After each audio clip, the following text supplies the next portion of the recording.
नमस्कार दोस्तों, मेरा नाम है ऋषभ पुरोहित और आप देख रहे हैं कॉमोडिटी बाजार। और आज गोल्ड पे बात करने के लिए हमारे साथ ऑगमोंट से डॉक्टर रेनिशा चेनानी जी मैम है। Ma'am, welcome to our show.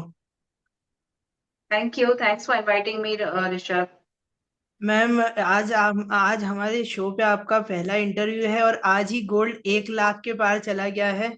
तो मैम, सबसे पहले बात तो सोने पे ही करेगी। तो मैम, एकदम से अचानक, जैसे कल रात में भी गोल्ड में तेजी थी, पर आज अचानक एमसीएक्स पे 1 लाख का ही लेवल सोने ने टच कर लिया है। तो इसका क्या रीजन आप बताइए जरा। सी गोल्ड को फियर है और अनसर्टेनिटी वाले माहौल बहुत पसंद है। सो जब भी ये अनसर्टेनिटी फियर बढ़ता है मार्केट में, हम तभी हमेशा देखते हैं कि एक जो सेंटिमेंट है, रिस्क ऑफ सेंटिमेंट आ जाता है कि जो पैसा है रिस्की एसेट्स से निकल के नॉन रिस्की एसेट्स में जाता है। तो वही हुआ है। पैसा निकल के गोल्ड में आ रहा है। एंड हमने देखा कि प्रीवियस हाइट्स है वो भी क्रॉस हो चुके हैं, 1 लाख के ऊपर आ चुकी है प्राइजेस।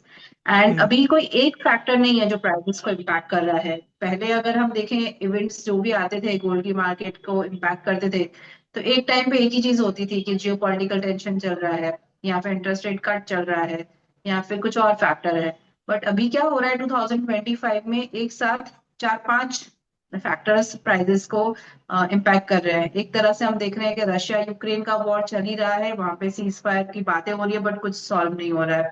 दूसरा, हम जियो पॉलिटिकल टेंशन अगर ईरान और इसराइल में देखें, ऑन एंड ऑफ वो भी चल रहा है। कल रात को जिस तरह से इसराइल ने ड्रोन अटैक्स किए हैं, स्टेट ऑफ इमरजेंसी डिक्लेयर किया है, फिर उसके रिटेलिएशन में ईरान ने आज फिर से उन पर ड्रोन अटैक्स किए हैं।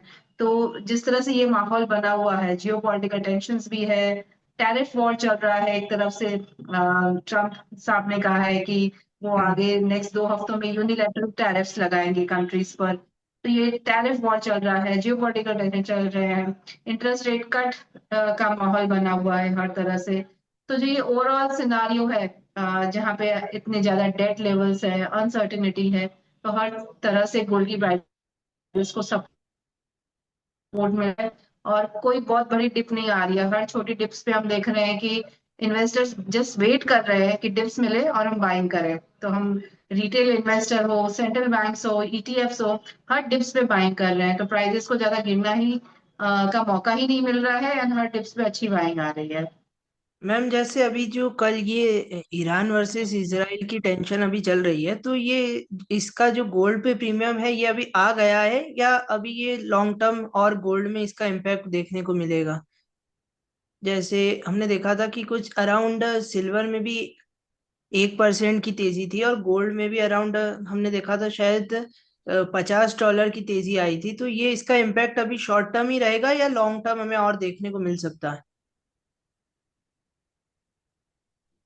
जी, आपने बिल्कुल ठीक कहा कि जो जब भी कुछ नया न्यूज आता है उसका हम प्राइजेस पे रिस्क प्रीमियम आते हुए देखते हैं। और कल वही हुआ। जिस तरह से ईरान इसराइल का ये टेंशन फिर से स्टार्ट हुए हैं, गोल्ड सिल्वर पे ना सही, क्रूड ऑयल पे भी हमने देखा कि ऑलमोस्ट हम्म। 10% जितना अप था at one moment of time. Because वो सेफ हेवन डिमांड आती है। लोगों को यही लगता है कि आगे चल के ये टेंशन्स और बढ़ेंगे, और सप्लाई कंस्ट्रेंट आ सकते हैं। इस वजह से हम कमोडिटीज में बहुत ही इम्पैक्ट देखते हैं जब भी जियो पॉलिटिकल टेंशन्स होते हैं, mainly crude and gold silver. अभी हमने गोल्ड में ये सेफ हेवन बाइंग आते हुए देखी है, ये जो रिस्क प्रीमियम आते हुए देखा है, मुझे लगता है शॉर्ट टर्म में ये कंटिन्यू रहेगा। जब तक ये रिटेलिएशन, ये नई चीजें जो शुरू हुई है, जब तक ये प्राइजेस में डिस्काउंट नहीं हो जाते, आई थिंक हम देख सकते हैं एक हफ्ता और भी प्राइजेस इसी बुलिश मोड में कंटिन्यू रहे। एंड मैम, जो अभी यूएस में फेड है उनकी भी इंटरेस्ट रेट की एग्जैक्ट रेट कट होगी या नहीं, उसकी भी अनसर्टेनिटी बनी हुई है। तो अगले महीने इसकी वजह से आपको क्या लग रहा है, मतलब रेट कट का आपको क्या पॉसिबिलिटी लग रही है यूएस फेड से? और उसका क्या इम्पैक्ट हमें देखने को मिल सकता है गोल्ड और सिल्वर में? यस। सो जो अभी लूज मॉनेटरी पॉलिसी का जो हम्म। एनवायरनमेंट है अराउंड द वर्ल्ड, सारी सेंट्रल बैंक्स यही फॉलो कर रही हैं, अपने इंटरेस्ट रेट्स को काट रही हैं। फेड इनफैक्ट काफी लेगार्ड है। उन्होंने हम्म। सितंबर, अक्टूबर एंड दिसंबर में रेट कट्स किए थे पिछले साल। बट पिछले 6 महीनों से वो एक पॉज पर है। वो देखना चाहते हैं कि किस तरह से टैरिफ्स अनसर्टेनिटी और टैरिफ वॉर इम्पैक्ट कर रहा है मैक्रो इकोनॉमिक्स को। बट जिस तरह से मैक्रो इकोनॉमिक नंबर्स दिखा रहे हैं, इस हफ्ते का CPI data, PPI data, inflation data जिस तरह से दिखा रहा है, तो यही दर्शाता है कि आगे चल के रेट कट्स आएंगे फेड की तरफ से भी। एंड जुलाई ऑनवर्ड्स ये रेट कट्स एक्सपेक्टेड है। मार्केट अभी एक्सपेक्ट कर रहा है 50 बेसिस पॉइंट्स जितना रेट कट अभी और आ सकता है इस साल। बट आई थिंक ग्रेजुअली ये शायद 50 बेसिस पॉइंट से ज्यादा ही होगा। शायद हम देख सकते हैं 100 बेसिस पॉइंट जितना रेट कट आए इस साल, क्योंकि जिस तरह से मैक्रो इकोनॉमिक सिनारियो भी बना है, ग्रोथ पे इम्पैक्ट हो रहा है टैरिफ्स की वजह से। तो ग्रेजुअली ये गोल्ड एंड सिल्वर के लिए भी पॉजिटिव रहेगा अगर ज्यादा रेट कट्स होते हैं, पर एटलीस्ट 50 बेसिस पॉइंट तो मार्केट एक्सपेक्ट कर ही रहा है। एंड मैम आप सिल्वर में कैसे क्या देख रहे हैं? जैसे अभी बहुत लॉन्ग टाइम से जो सिल्वर था वो $34-35 पे ही चल रहा था, पर अभी उसने वो भी ब्रेकआउट करके $36 पे है। तो ये सिल्वर में आप लॉन्ग टर्म में अभी क्या व्यू है आपका? यस, सिल्वर में हमने देखा कि स्टार्टिंग ऑफ द ईयर से लेके ऑलमोस्ट मई तक प्राइसेस जो है एक रेंज में थी, फ्रॉम $32 से $35। Hmm. It was underperforming gold, laggard था। फंडामेंटल सबको पता है पॉजिटिव है सिल्वर के, जिस तरह से इंडस्ट्रियल डिमांड स्ट्रांग है, EV, solar and 5G technology की डिमांड काफी स्ट्रांग है। इस साल भी सिल्वर एक डेफिसिट ईयर में रहेगा, पिछले 4 सालों से जिस तरह से डेफिसिट में है। तो ये सारे फैक्टर्स सिल्वर की प्राइसेस को डाउनसाइड में सपोर्ट कर रहे थे, बट एक ट्रिगर का वेट हो रहा था कि कोई ट्रिगर आए, प्राइसेस बढ़े। तो $35 जैसे ही ब्रेक हुआ एंड जिस तरह से अंडर परफॉर्म किया था सिल्वर ने गोल्ड को, तो हमने देखा एक फॉलो थ्रू बाइंग आई है। एंड ये टेक्निकल बाइंग आई है, कोई पर्टिकुलर न्यूज या फंडामेंटल ट्रिगर नहीं है इस मार्केट में। बट यस, ओवरऑल फंडामेंटल्स अच्छे हैं, तो ये पॉजिटिव मोमेंटम कंटिन्यू रहेगा। एंड आई थिंक यहाँ से $38 टू $40 तक ये रैली जा सकती है। इंडियन टर्म्स में कहूँ तो मुझे लगता है कि 1,10,000 से 1,15,000 तक हम प्राइजेस को यहाँ से नियर टर्म में जाते हुए देख सकते हैं। एंड मैम अब नेक्स्ट क्वेश्चन ऐसा है, जैसे गोल्ड और सिल्वर के प्राइसेस में भी बहुत अनसर्टेनिटी बढ़ी हुई है। तो अगर ऐसा जो ज्वेलर्स भाई लोग हैं उन्हें क्या करना चाहिए, और अगर जैसे मैं हूँ एक रिटेल कस्टमर तो हमारे लिए क्या स्ट्रेटेजी होनी चाहिए सर? क्योंकि जैसे अभी शादी के सीजन भी आ रहा है तो लोग का मेनली गोल्ड में बाइंग रहती है, तो क्या स्ट्रेटेजी रहेगी दोनों के लिए? सी 1 लाख लेवल पर अभी गोल्ड और सिल्वर बाय करना थोड़ा रिस्की लग रहा है। सो लमसम बाइंग मैं कहूंगी कि थोड़ा अवॉइड करना चाहिए, और जिसको कंपलसरी बाय करना ही है तो थोड़ा स्टैगर्ड वे में कर सकते हैं। 25% अभी किया, 25% थोड़े दिनों के बाद 25, ऐसे 4 हिस्सों में अपने इन्वेस्टमेंट को आप डिस्ट्रीब्यूट करके बाय कर सकते हैं, अगर आपके घर में शादी है इस साल या कुछ भी। और जो लॉन्ग टर्म के लिए इन्वेस्ट कर रहे हैं, 3 साल 5 साल जिसका व्यू है, तो उनको तो सबसे बेस्ट होता है कि एसआईपी करके चलिए। एसआईपी आप ईटीएफ्स में कर सकते हैं, डिजिटल गोल्ड, डिजिटल सिल्वर में कर सकते हैं, ऑगमोंट के थ्रू कर सकते हैं। कई ऐसे आपके पास मीडियम से जहाँ पे आप एसआईपी कर सकते हैं डिजिटल मीन्स में, और फिजिकली आप भी एसआईपी कर सकते हैं कि हर महीने आपने थोड़ा थोड़ा इन्वेस्ट किया, वो भी कर सकते हैं। फिजिकल आपने कॉइन्स ले लिए।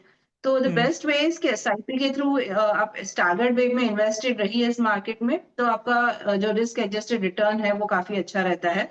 एंड अपने पोर्टफोलियो का एटलीस्ट 15 से 20% जो है वो गोल्ड सिल्वर में जरूर एलोकेट कीजिए। तो ओवरऑल आपके रिटर्न्स काफी अच्छे हो जाएंगे। जिस तरह से गोल्ड ने पिछले 3 सालों में प्राइसेस डबल हो चुकी है, एंड जिस तरह से कंटिन्यूअसली 14% का सीएजीआर रिटर्न दिया है पिछले 20 सालों से, तो इन्वेस्टर्स को अपने पोर्टफोलियो में जरूर गोल्ड डालना चाहिए, गोल्ड एंड सिल्वर डालना चाहिए। और ग्रेजुअली उसके रिटर्न्स आपको अच्छे मिलेंगे। शॉर्ट टर्म व्यू मत रखिए, थोड़ा लॉन्ग टर्म रखिए, एटलीस्ट 2-3 साल का व्यू रख के इस मार्केट में इन्वेस्ट कीजिए। So that is what I advice for investors.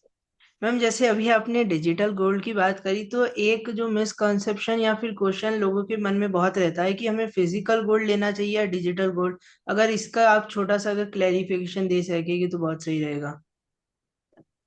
सी अगर आप फिजिकल गोल्ड खरीदते हैं तो आपको स्टोरेज का कंसर्न रहता है, सेफ्टी का कंसर्न रहता है। फिर डिजिटल गोल्ड में ये सब चीजें नहीं रहेगी। फिजिकल गोल्ड में आप खरीद के आपको जाना है तो आपको ज्वेलर के पास खरीदने जाना पड़ेगा। पर डिजिटल गोल्ड में 24/7 आपके पास एक ईज रहता है कि घर पे बैठे बैठे विदाउट हैविंग डीमेट अकाउंट आप बाय कर सकते हैं। फिजिकल गोल्ड खरीदना है तो एटलीस्ट आपको देखना पड़ेगा कि कॉइन खरीदना है तो 0.1 ग्राम से कॉइन अवेलेबल है। Hmm. To any amount you want. Hmm. कोई फिक्स्ड ऐसा नहीं है कि आप 100 रुपए का गोल्ड खरीद सकते हो, पर डिजिटल गोल्ड हम्म। में you can start with as early as low as 10 rupees. 10 रुपए का भी आपको गोल्ड खरीदना है तो आप वो डिजिटल गोल्ड में खरीद पाएंगे। तो बहुत सारी ईज मिलती है। और आगे चल के आप थोड़ा थोड़ा एक्यूमुलेट करते गए डिजिटल गोल्ड, आगे चल के आपकी अमाउंट काफी हो गई, आपके अगर 20-25 हजार सपोज जमा हो गए डिजिटल गोल्ड में, आगे चल के आपको उसको रिडीम करना है तो वो भी कर सकते हैं। आप उसको कैश में रिडीम कर सकते हैं, उसके बदले में ज्वेलरी ले सकते हैं, ज्वेलर्स के पास जाके कॉइन्स एंड बार्स भी खरीद सकते हैं, जो भी आपको चाहिए। तो आपको फिजिकल में कन्वर्जन करना इजी रहता है। तो आई वुड से अगर जो इन्वेस्टमेंट के लिए गोल्ड खरीद रहा है तो बेटर है डिजिटल गोल्ड में खरीदें। फिजिकल के जो हेसल्स हैं वो आपको सारे दूर हो जाते हैं डिजिटल गोल्ड में। एंड इनफैक्ट सेम चीज डिजिटल सिल्वर में भी होती है। सो ऑगमॉन्ट के प्लेटफॉर्म पे यार आपको डिजिटल गोल्ड डिजिटल सिल्वर दोनों अवेलेबल है, आप दोनों खरीद सकते हैं। स्टोरेज कंसर्न सेफ्टी कंसर्न सब चले जाते हैं एंड आपको प्योरिटी का भी टेंशन नहीं रहता है। 24 कैरेट आपको प्योर गोल्ड एंड सिल्वर मिलता है। तो ठीक है मैम, मैं उसकी बाइंग लिंक डिस्क्रिप्शन में दे दूंगा। अब मैम लास्ट में आप क्या लेवल अगले महीने के लिए देख रहे हैं और कोई डिस्क्लेमर आप देना चाहेंगे? मुझे लगता है अगर ये रैली कंटिन्यू रही गोल्ड की, $3,500 जो है एक डिफिकल्ट लेवल है थोड़ा क्रैक करना। उसके लिए कुछ बड़ा ट्रिगर आना जरूरी है। अदरवाइज मुझे लगता है प्राइजेस एक बार $3,500 को टच करके हम्म। फिर से नीचे आ सकती है। कुछ अभी नेक्स्ट बड़ा ट्रिगर आ जाता है नेक्स्ट वीक में, ये जियोपॉलिटिकल टेंशन काफी बढ़ जाते हैं, तो आई थिंक ये लेवल क्लियर हो सकता है एंड आगे फिर $3,600 तक प्राइसेस जा सकती है। जो इंडियन टर्म्स में मैं कहूंगी 1,01,000 का लेवल अगर टूटता है तो हम 1,03,000 तक प्राइसेस को जाते हुए देख सकते हैं नेक्स्ट मंथ तक। और गोल्ड सिल्वर में मुझे लग रहा है कि जो ये $37 का एक इम्पोर्टेंट रेजिस्टेंस बना है वो क्लियर होता है तो शायद हम $38.40 जाते हुए देख सकते हैं, जो 1,10,000 से 1,15,000 तक की लेवल रहेगी। सो ये जो इन्वेस्टर्स हैं थोड़ा लंबा अपना सोचकर शॉर्ट टर्म ना सोचें, डिप्स पे बाय करें, that is a strategy one should use. And अगर डिस्क्लेमर कहूँ तो अपने फाइनेंशियल एडवाइजर से आप जरूर सलाह लें। जो ये मैंने इन्फॉर्मेशन दी है this is just for education purpose and मैं कोई भी चीज में फ्यूचर एंड ऑप्शंस में ट्रेड नहीं करती हूँ। मेरी जो भी पोजीशंस होती हैं गोल्ड एंड सिल्वर में लॉन्ग टर्म इन्वेस्टमेंट होता है through ETFs and digital gold and silver. अभी मार्केट में जो है बहुत ज्यादा वॉलेटिलिटी चल रही है। 150 डॉलर तो आपको गोल्ड में के प्राइसेस में ऐसी एक एक दिन में रेंज दिख जाएगी। तो अगर आप कोई भी ऐसा डिसीजन ले रहे हैं तो अपने फाइनेंशियल एडवाइजर से जरूर पूछिए। ये थी हमारे साथ रेनिशा मैम ऑगमोंट से, और मैं ऐसी ही वीडियो आपके लिए लाता रहता हूँ। तो मेरे चैनल को सब्सक्राइब करना ना भूलें, और अगर अभी तक आपने व्हाट्सएप कम्युनिटी को ज्वाइन नहीं करा है तो उसे भी ज्वाइन करें। Thank you ma'am, thank you for your time. Thank you, thanks for inviting.